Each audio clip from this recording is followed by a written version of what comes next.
Hey everyone, it's been a while since I've made any type of Game Boy or Game Boy Color, Game Boy Advance type of related video, so I decided to put together a video I put in a lot of work on, and just gonna go over my entire Game Boy Color, Game Boy, and Game Boy Advance game collection, and then compare them to my newer handhelds. So let's go ahead and dive into this. So as you can see here, I have a handful of handhelds here.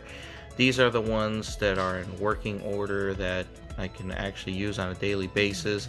I do have two other Game Boys that I'll mention here shortly that I chose not to put in this video for a reason. I'll go over that in a second.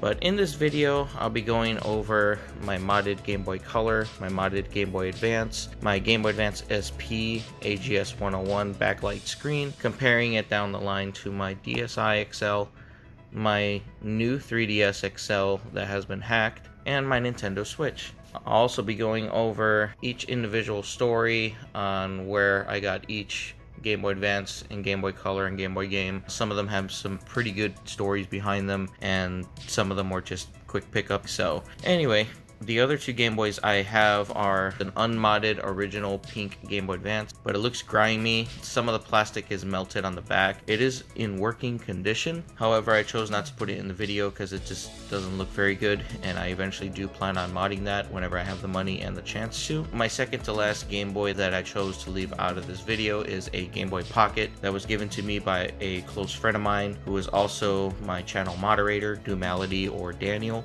I was attempting to fix the Game Boy Pocket screen and I kind of butchered it, so I need to purchase a newer drop-in backlight screen for the Game Boy Pocket. Without further delay, let's go ahead and dive into this with the oldest console I have here, and that's the Game Boy Color. As you can see, if you do not notice already, there's a lot of dust on here. I let it sit for a while since I have the Game Boy Advance. But anyway, the screen itself is smaller than the original Game Boy Color. I wish I had another Game Boy Color to show you in comparison, but it's just slightly smaller because of the backlight screen. But first glance, you kind of can or cannot tell. It doesn't look like an official backlight screen like the Game Boy Advance in a way, because most backlight screens of the time are darker. This one is actually a bit lighter looking, so it just looks like a simple Game Boy Color. That's what I was going for. Nothing fancy, nothing like, oh hey, this is modded. I also use two AA batteries here, rechargeables. I have Zelda Link's Awakening.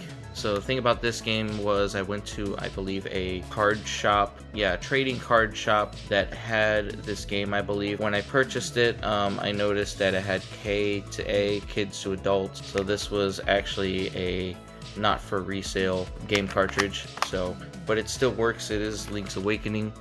We'll go ahead and turn it on, and as you can see, by default, it has a pretty good looking backlight screen. We can even turn on the volume here. I chose to keep the original buttons on here as well as my Game Boy Advance, which I'll go over that in a little bit, because they just look and feel nicer, and when I get to the Game Boy Advance, I'll kind of explain a little bit why I chose to keep the regular ones instead of the aftermarkets. But yeah, I gave this a blue see-through shell that I got off of AliExpress. However, it is kind of cracking a bit here, and it does have a bit of a gap. The screen I have here is a Chinese screen that is smaller than the original screen. It didn't come with spacers, which is supposed to, so I used clear box tape and it holds it in just fine. I got a newer shell for this. I will be doing a video in the future with kind of mix and matching a green and blue shell, see how that looks. It plays just fine. Battery life is amazing. Anywhere between like 8 to 10 hours of gameplay depending on brightness setting. The older Game Boy Color I actually purchased from a guy locally, and I got it off of him for like 30 bucks or so. Tap on it. You can even turn it off completely and give yourself that old ass experience of how you played this thing without a backlight screen. And just tap on it, going between different levels of brightness, which is really cool. I wanted to keep this as close to the old console as possible without taking away the AA batteries. I like that because I can recharge these and swap them out, or if I'm on a road trip and I have no way of charging these up, I can just stop by a local gas station or local store and get some AA batteries, pop them in, play them on the go. So yeah, that's my Game Boy Color. Links will be in the description below for all these different mods that I did, because I do have these videos on my channel. With the exception of the Game Boy Advance SP, I did not do that on a video, I did that off camera. Now, we're actually going to go to my first mod, but of course I'm going from oldest to newest console here, but this is actually my first mod I ever did on my channel. It's not the greatest video in the world, but you can check out the link in the description below. I basically took an old Glacier Game Boy Advance and gave it a gold Pokemon look. It's really nice. There's a bit of a scratch there that was there from the beginning, but oh well. Also, both of these have glass screens, which are much better than plastic. But very simple. There's no brightness control in here, which I eventually want to put in here, but it is a bit expensive. For copyright music, I'm just going to keep the music down, but this is Dragon Ball Z Legacy of Goku 2. I kept the original buttons here, but it does really look nice with the whole gold. It does look nice with the black and gold. It's got that Pokemon theme here. I actually got that sticker off of eBay separately from the shell. I got this from Retro Modding, which I'll leave a link in the description below to their channel, and it's really nice. Originally, when I modded these, I used the aftermarket D-pads, but then I noticed with intense gaming, when pressing my thumb here, like, whenever you play intense gaming on any type of handheld with a D-pad or even a game console, you're constantly pressing it down here, and you notice it still keeps going because there's a little plastic nub underneath that prevents these from being all pressed at the same time. What happened was, and I'll leave a link in the description below for this video as well, whenever I did intense gaming with the aftermarket buttons, they would try to press all buttons at the same time, or even 3 at a time, and the Game Boy Color and Game Boy Advance were not made to do that. I came across this guy named Kyle Awesome, which I used one of his video clips in my older video, and he talked about it a bit and said, yeah, just switch back to your old buttons and it'll work just fine. And it works just fine now. So that's the unfortunate reality of aftermarket buttons. You got to make sure that the little nub underneath the D-pad is the same length as the originals. Yeah, there's not much else to talk about this console here. Same thing with the Game Boy Color, keeping it real with the batteries. The only additional thing I'm going to do with this is probably just add a brightness controller in it, but that's basically it. I'm going to keep it bare bones. Here's my Game Boy Advance SP. Nothing special. I don't have a game in it right now. But it is the AGS 101. This used to be the baby blue one. I kept the original white buttons from it. Did a mix match green and blue color scheme, which is what I'm going to do with this Game Boy Color eventually. However, the shell, it is aftermarket. It's really nice. I'll show you a link in the description below for my original mod with this blue one, if I can remember. But the hinges are kind of cracking, which is kind of unfortunate. So I ordered another shell. I'm going to replace the blue part. As far as the green part, it's doing just fine. And of course, we'll get to these consoles last. If you want to skip ahead, you can do that, but I'm going to go over each individual game. I'm not going to really pop in every single game into the consoles. I'm just going to pull them out, kind of just talk about them, where I got them and everything. No particular order here, so I'm going to pull out Pokemon Fire Red first. Because Pokemon Fire Red is the first Game Boy Advance game I got with the Game Boy Advance when it was the Glacier color. Again, if you check out that video in the link in the description below, when I mod this, I talk a little bit about it. I had a coworker slash friend who sold me his Glacier Game Boy Advance, and he gave me Pokemon Fire Red with it for free. So it was awesome. I played many hours into it after catching up to my nostalgia, because all my old Game Boy Advance and Game Boy Color games I lost over time when I was younger, and I'm kind of upset that I didn't hold on to them. But there is one particular game in here, Pokemon Sapphire. Nothing special. I just saw it on eBay. I searched for legit copy of Pokemon Sapphire, picked it up for about 30 bucks. Right here, as you can see, it's kind of unfortunate, but there was some white foiling there. Nothing I could have really done. I could have replaced this label, but there's no real labels that look this good, and it's the original one, so I decided to take like a little blue Sharpie and color it in. It's a little unfortunate, but it still looks better than it did when I first got it. I forgot to mention while I was recording this video about the story behind the original copy of Pokemon Sapphire that I had when it first came out in stores. I was actually in a Walmart where my mom worked at a hair salon, and as soon as I saw Pokemon Sapphire hit the store shelves for about $30 to $40, I begged my mom for it, and and I wanted to work for it as well with my own money. Me and my mom had this thing where she would have me sweep her floors after each haircut, and she would have me fold her towels every time they would come out of the dryers after she would wash them and dry them. For each individual thing, she would give me like $1 or $2 here and there, and I worked hard for several weeks or so until eventually I was able to have enough money that she gave me from her tips to actually buy Pokemon Sapphire. So it's a really cool little story. I just forgot to add it to this video, so I'm sorry for any looping looking footage here. At the time, I was 7 or 8 years old, and to this day I am proud that I worked hard to get that game. So let's get back to the video. So I got that off eBay. Zelda the Minish Cap. I don't remember exactly what I traded in for this, but I remember that I went to a game store and found this, and I'm like, finally, this is a legit copy of Minish Cap, not a reproduction cartridge. It cost over 40 something dollars. It was ridiculous. I traded in a game console. I can't remember what console I traded in, but it was an older game console, and I legit got this for that game console. No regrets. Minish Cap, one of my top favorite games. I poured many hours into that as well. Drill Dozer. This one, I've had it since it came out, I believe, in 2005 when it first came out in stores. My friend Daniel, who's also my channel moderator, said, hey dude, this game just came out for the Game Boy Advance. I know you still have your SP. You should definitely check it out. It's really cool looking. I looked at some reviews. You should buy it. I bought it brand new. I was stupid enough and threw out the box. I don't know why I did that. I really wish I didn't. But yeah, this is the original one that I bought brand new. Drill Dozer nowadays is pretty expensive, $40+, almost 50 bucks, which is ridiculous. There's a little mark here that I know for a fact it's mine because I was stupid back then, and I used a screwdriver to open it up and kind of look at the insides, and found that it was just a board with an attached soldered on rumble motor, which is kind of cool, no batteries required. And I don't know what happened, but my screwdriver slipped and I ended up poking it there. So I know for a fact this is mine. And apparently, without me remembering, I loaned it to my friend Daniel, and like a decade and a half later, he's like, oh yeah, I still have it. You want it back? And I'm like, yes, please, thank you. And he gave it back. That's the story behind this. This is a huge memory right here. Next game. This is not Pokemon Sapphire. It's actually a butchering of Sonic Battle. So long story short with this, years ago, I can't remember exactly when I last had a Game Boy Advance SP, way before all these. I'm talking about almost a decade ago. I had a copy of Pokemon Sapphire. I don't know exactly what was wrong with it. I think somebody said that it was broken. So I took out the board and I threw it out because it was just all messed up. And so I decided, let me try something cool.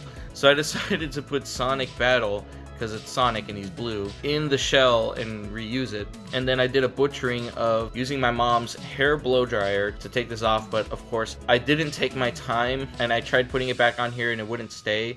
So I ended up using super glue and holding it in place. Like, I don't know what was wrong with me, but it is a memory, and there's that. But it does work. It's an actual official copy of Sonic Battle that I put in the broken Pokemon Sapphire shell. So yeah.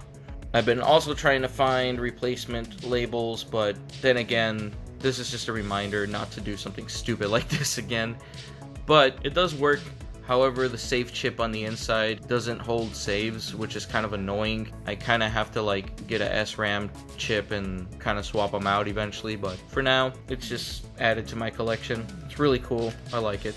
Alright, next up, we'll just go from right to left here. Dragon Ball Z, Legacy of Goku 1 and 2. I got these two together at a local pawn shop on the way back from work. I decided to stop by the pawn shop because I haven't been at a pawn shop in a while, and I randomly saw Game Boy Advance games there, and I saw these two together, and I was like, whoa, I really need these. And at the time, I had already had this baby right here, the modded Game Boy Advance, and I'm like, I really want to play these games again, even though I know that this game is horrendous.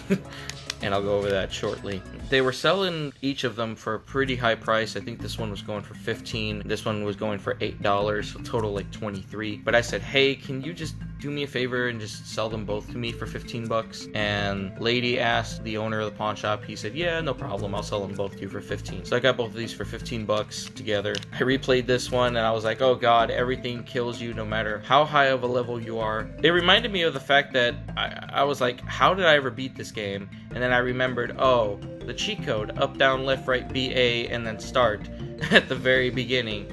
And that's how I was able to beat this game, because I cheated and gave myself unlimited health and energy. Yeah, this game, although it was cool for its time, no matter how high of a level you were, even a little dog can kill you. It's really dumb. But this one part of the purchase was definitely worth it. Dragon Ball Z Legacy of Goku 2. It is very hard. It's a lot of tedious grinding, but it brought back a lot of memories. I love this game so much, and technically I got the first game for free, so I'll gladly say I paid $15 for this and got this for free. Yeah, so there's that.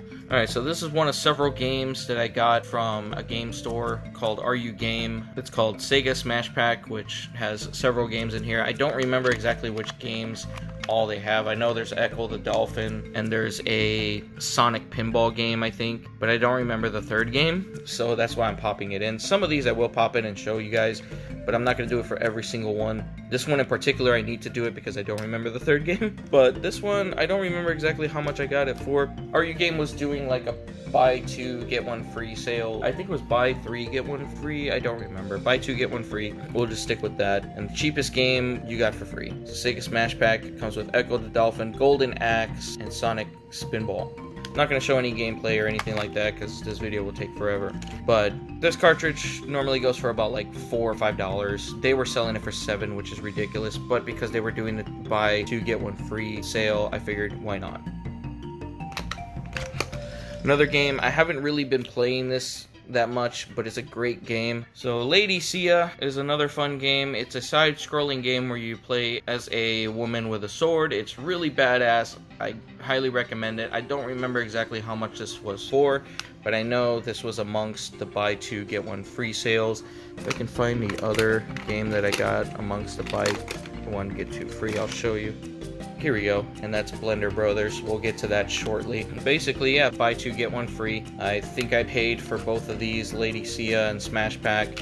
I can't remember the exact prices off the top of my head, but I'll say this was $8 and this was like another $8. And they had Blender Brothers. They had Blender Brothers listed for about $6 or $7. I can't remember. This game goes for about $30 to $40 average price online. I found out about that from my friend Daniel later within the same day after doing this. So technically, I paid $14 for these two games and I got a $30 to $40 game for free out of the three.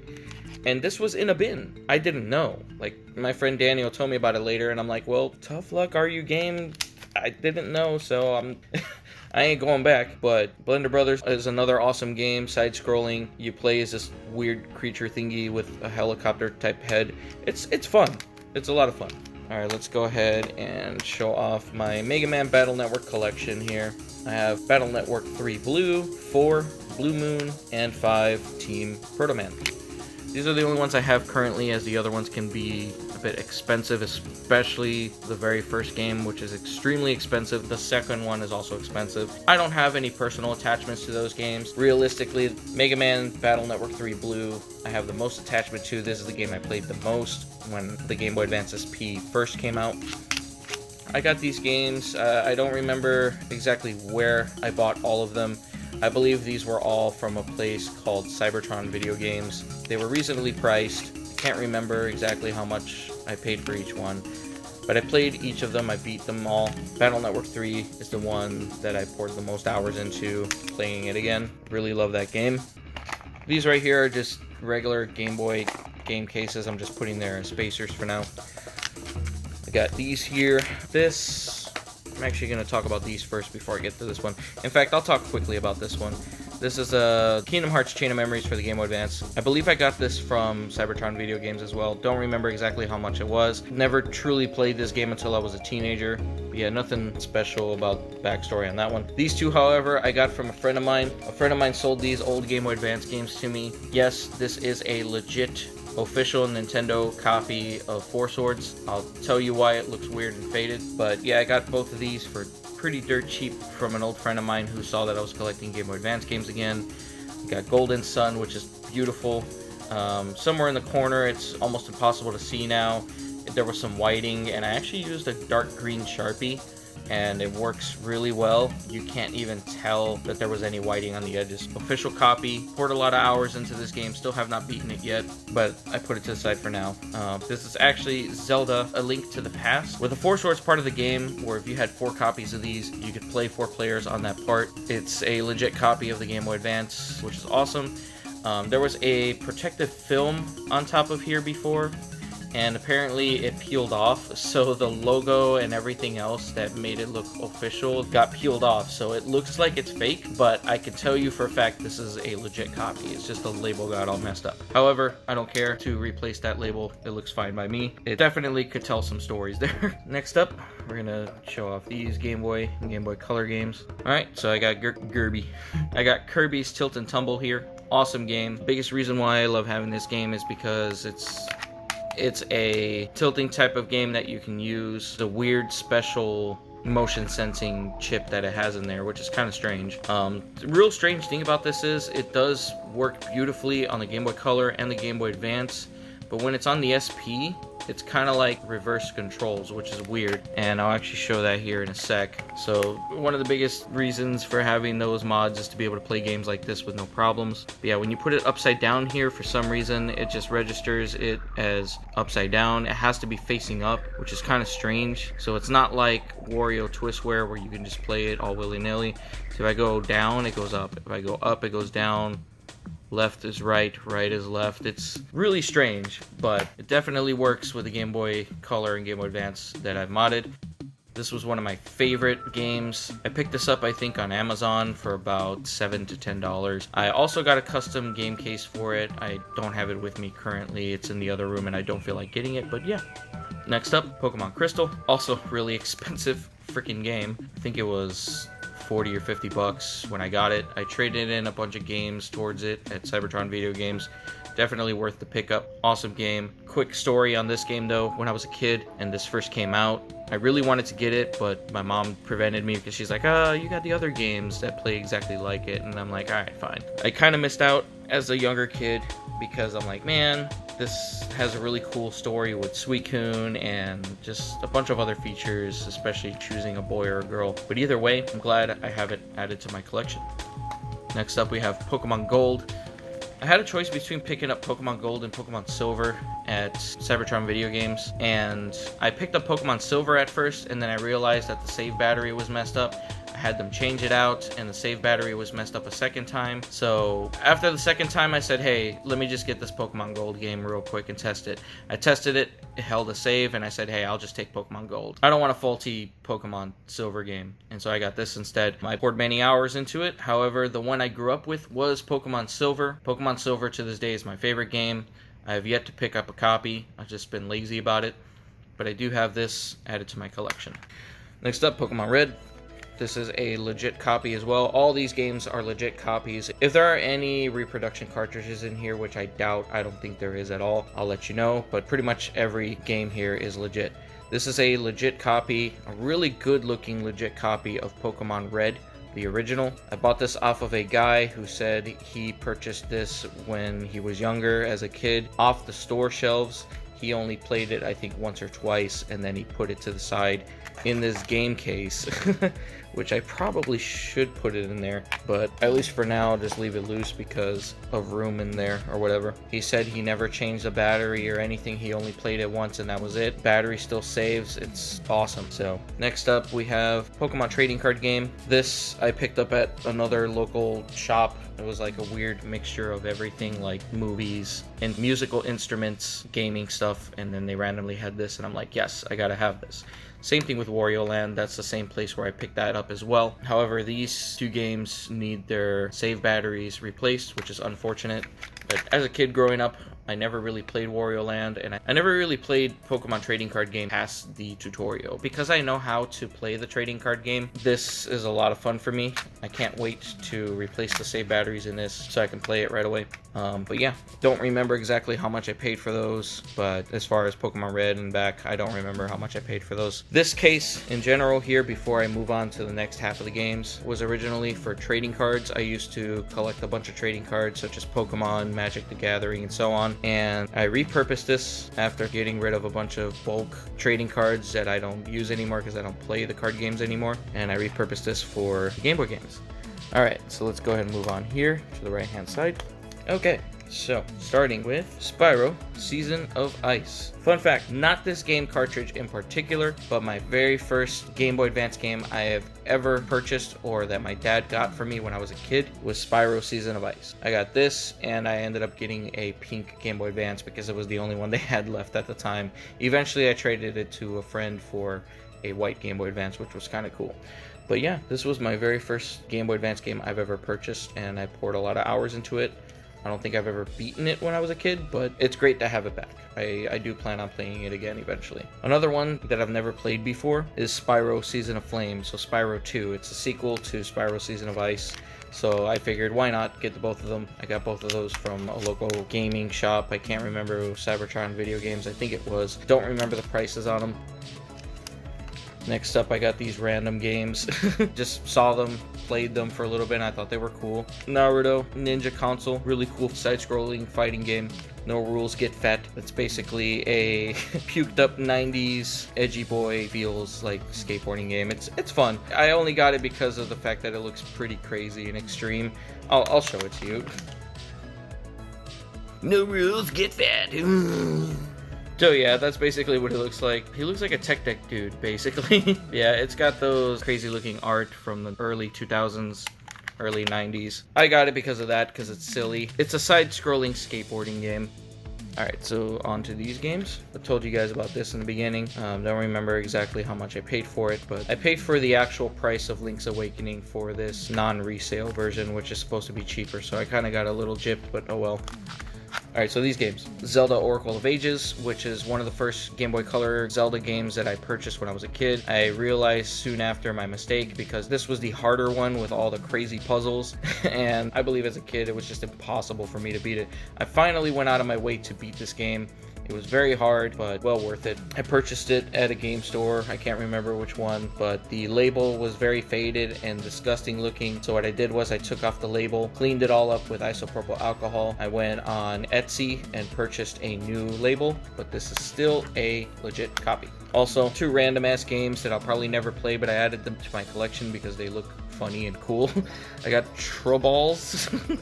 This game was literally $2. I only got it because it's the cleanest looking Game Boy Color game I've seen loose out there in a long time. It looks goofy and dumb. It's a simple like ball type puzzle game. I don't know how to explain it. I'm not going to show it, but it's weird, and I just got it because of the cover. It was a dumb purchase. Balloon Kid is actually a lot of fun. I mean, if you grew up playing with that, you'll know what I mean. But I had some fun playing with it too. It's mostly there for my collection. I'll probably never pick it up to play it unless I'm extremely bored and feel like doing that. Don't remember exactly how much I paid for those. Alright, next up here, I got these two Game Boy Advance wireless connectors. They're mostly for Pokemon Fire Red and Leaf Green, but I don't know if they work with other games or not. But my friend Kyle gave these to me because he randomly found them. So let's go ahead and go over these games. Hamtaro, Hams Unite. I can't remember exactly how much I purchased this, but I purchased this specifically for my girlfriend who grew up with this game. She poured in a lot of hours into this game. Really cute and awesome game. I plan to eventually play it myself. Next up is Hamtaro's Ham Heartbreak. This is another one of those games, I think including with these two here, buy two get one free at RU Game. And this was in their bin for dirt cheap when this game actually goes for about $30+. So yeah, another game I got for free from them. That's ridiculous. Super Mario Brothers 3. Grew up with that on the Super Nintendo. Yoshi's Island, Super Mario Advance 3. A lot of fun games. Yeah, but I got that specifically for my girlfriend who played the heck out of it. and all these games here. Pretty much all these games in the corner there were games picked out by my girlfriend. We got Tetris, Worlds, The Herbs, Sims in the City. Camy poured a lot of hours into that. And of course, Kim Possible 1, 2, and 3. Hell yeah.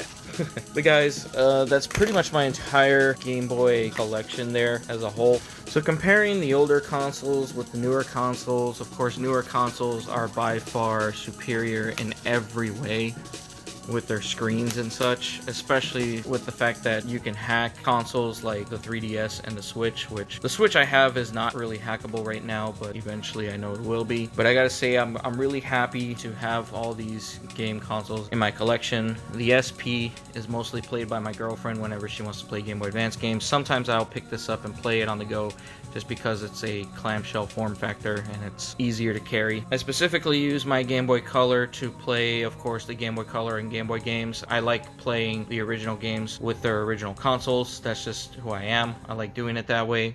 Game Boy Advance games I play on my Game Boy Advance modded when I'm specifically at home. When I'm on the go going anywhere else, I bring the SP. DSi XL, really awesome. I pretty much have this loaded up with a bunch of games on here. Just a cheap knockoff R4 card. Playing the DS games on the go instead of having to carry a bunch of DS games with you. I also have a modded 3DS here as well. Got Super Scribblenauts in there for some reason. But this is modded where I can basically take all the 3DS games on the go as well without having to carry them everywhere with me. And I even have this modded to literally have every Game Boy Color, and Game Boy Advance game on the go. And literally that with this R4 card, and I technically don't need any of these things at all. However, because nostalgia me, I love this stuff. I love playing the original consoles. I have a DSi XL because I love the bigger screens for older DS games, minus the borders that you'll see if you play your DS games on this one. This one I mostly use for 3DS games and Super Nintendo games. And of course the Switch, compared to all these, this is beast. So, which is crazy though, because it's like the game card is way smaller than any games that go into any of these consoles. Ridiculous. And this is Breath of the Wild, and you know how much content that game has.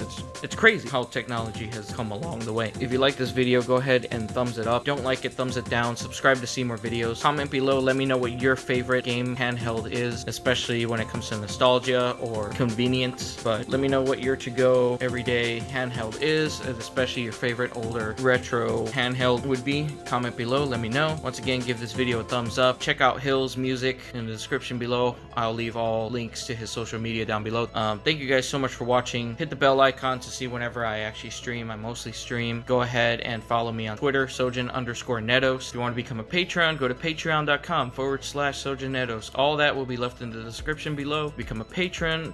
As low as $1 a month or more, you'll be given shoutouts at the end of every video. Special shout out to my friend Kyle, who sold me that Nintendo Switch during our current pandemic for about $300. He gave me that plus some games and a bunch of other accessories. My friend Daniel sold me his 3DS, his official Majora's Mask 3DS that I was able to hack. Shout out to Daniel, of course, for helping me financially. Special shout out to my friend Molly Mumu on Twitch, who sold me his capture card to make it possible to capture footage off of the Nintendo Switch, which I'll try to put out more content in the future. It's just editing is a pain, and for some reason my computer just doesn't like editing those videos. But thanks again for watching, guys. Have an awesome one. Stay safe and stay tuned for more videos. Bye.